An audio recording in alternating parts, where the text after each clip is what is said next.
August Alsina. Where you at? We need some music to be dropped. I need to know something. August Alsina, ladies and gentlemen. I mean, talented brother. You know, got hit songs, classic first album, Testimony. And I got all his joints.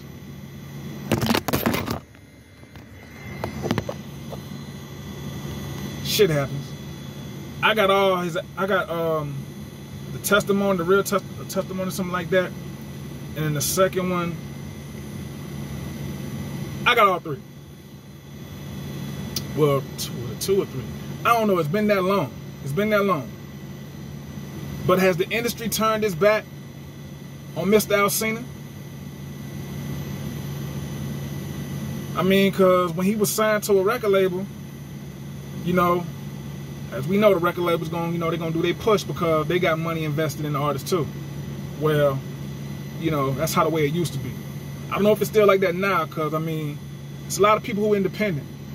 And there's some that want to be signed, but they really don't know the business like that. If they did, they would understand that being signed, it has its blessings and it has its curses. Blessings mean you're going to get the push and the promotion. The curse mean that the majority is going to be going back to the record label. You're going to get the crumbs. It's the facts. August Alsina, his situation with the record label that he was on, I don't know which one in particular, but I will say this. After his time was up with his record label, I guess the last album didn't do what they wanted or expected as far as the numbers. I mean, the numbers did good. But in the business line or the business stake, I feel like that the record label felt like they couldn't really see a future with August, as far as musically, of course. And so August went independent. He went the independent route after his time was up with the record label he was signed to. And after that, you know, it's pretty much a give and a blessing as well when you independent, when you already got the promotion and the look and the people know who you are, and you touring different countries and everything. So, you know, it's a lot of people that know your face and know your voice and know your work. So you don't really need a label as far as like your notoriety of who you are as an artist. But I feel like he's been blackballed a little bit too. But I feel like he did that to himself. And this is why I say that. August Alsina, the interview he did with Angela Yee, I feel like that interview was kind of like the setting stone of them saying just, okay, we can't really do nothing with him. He talked too much. And that's another thing too. When you get to be a little bit too open in interviews, and then people knowing your business, your inside personal business, I mean, wasn't nobody supposed to know that he was like, you know, smashing Jada Pinkett? Wasn't nobody supposed to know that.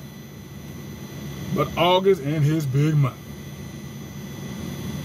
Just, you know, I mean, and I understand it's Jada Pinkett, right? So it's kind of hard to hold that in, especially if you ain't signed to a label and you ain't getting no promotion. You pretty much want to say something to keep your names buzzing in the industry, so, you know, your name and your, you know, your whole, you know, image as an artist won't die out.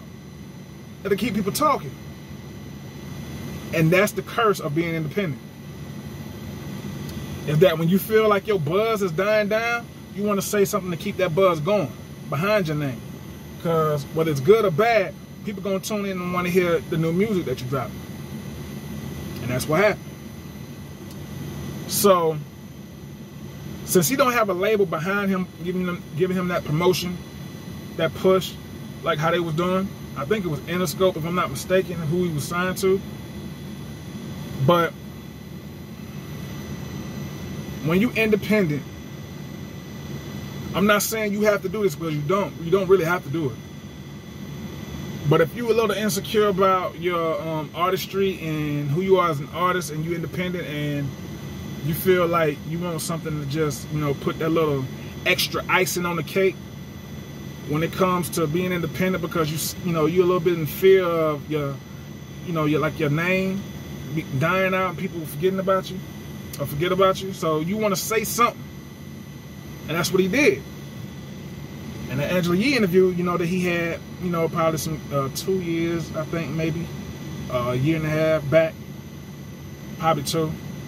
It don't feel old, but it's, you know, it was a while back. You know, when he had the color hair and stuff like that. Like, that interview opened up the gates to be like, okay, finna wipe our hands with him.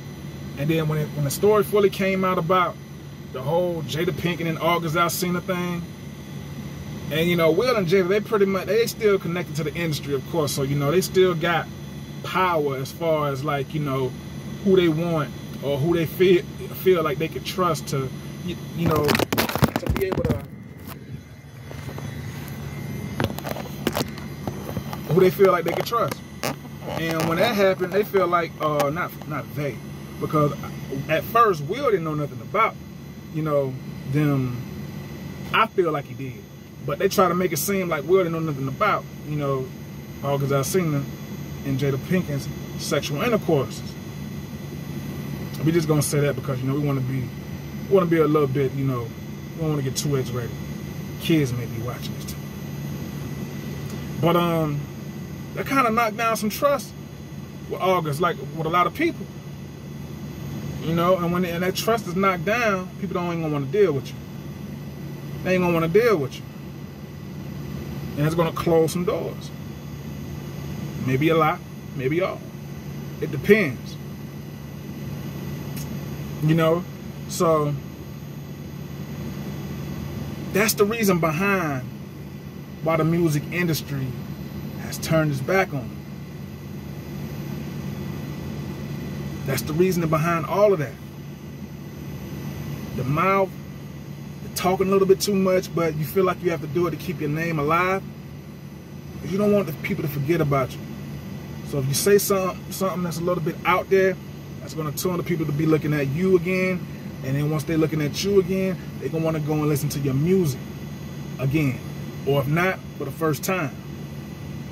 So it's understandable when it comes to the strategy of, you know, being an artist. But not saying that you have to do that because you don't. It's just a choice of you wanting to, you know, do that. You wanting to take those certain risks. Right? So that's what he did. And, you know, right now, I don't want to say he's paying for it, but it's just like, you know, it's reality. Reality hit. And when reality hits, not saying his music career is dead. I'm not finna say that. I'm not finna say that. But a lot of things are slowing down now. But it's up to August to keep it pushing and keep it going.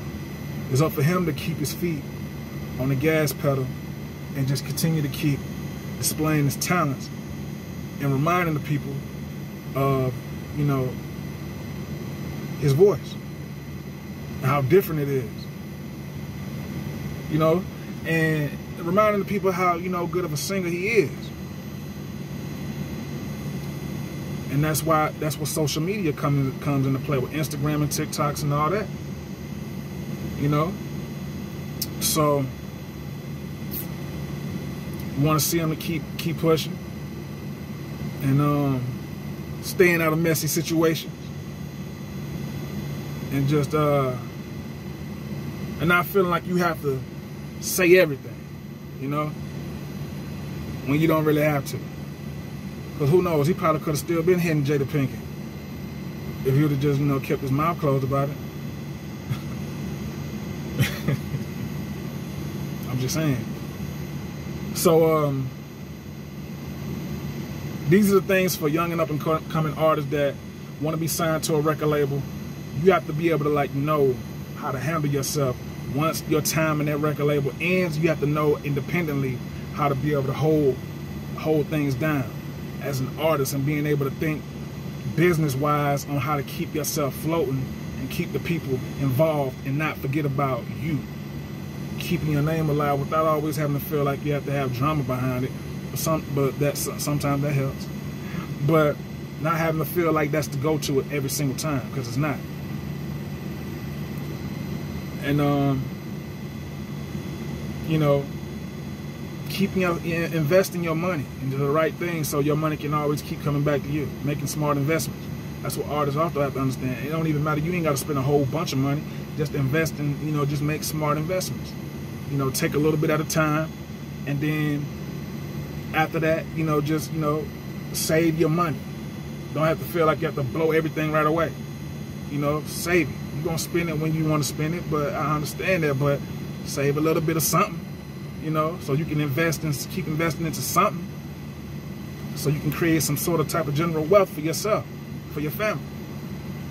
And don't put all your don't limit your success with, you know, with your talents, because I mean, you may have other talents that you could do other than just music. Don't just be just a one, you know, type of, you know, talented type of person. Find out other things that you want to dabble in, or however. You know, don't let people limit you. Because if one thing's slowing up, you know, you can, you know, go to the other thing that you're talented at, and people will come over there. So, this is Sensei Reality TV, y'all. Subscribe to the channel, like the video, and I'll be back with another banger tomorrow. And y'all already know what it is. Live, love, laugh, stay military minded, keep God first, or whoever that you believe in. And everybody else is taken, and even if they wasn't, still be yourself. Alright? Yeah, it is. Be fly, be cool, and, you know, be unbothered. You know, and just stay focused on you and love yourself, man. It ain't an easy thing, but, you know, it's one day at a time type of thing. You know, so do that. And stay out the way. Do your thing. Your boys out. One love. Peace, dog. I'll let y'all tomorrow.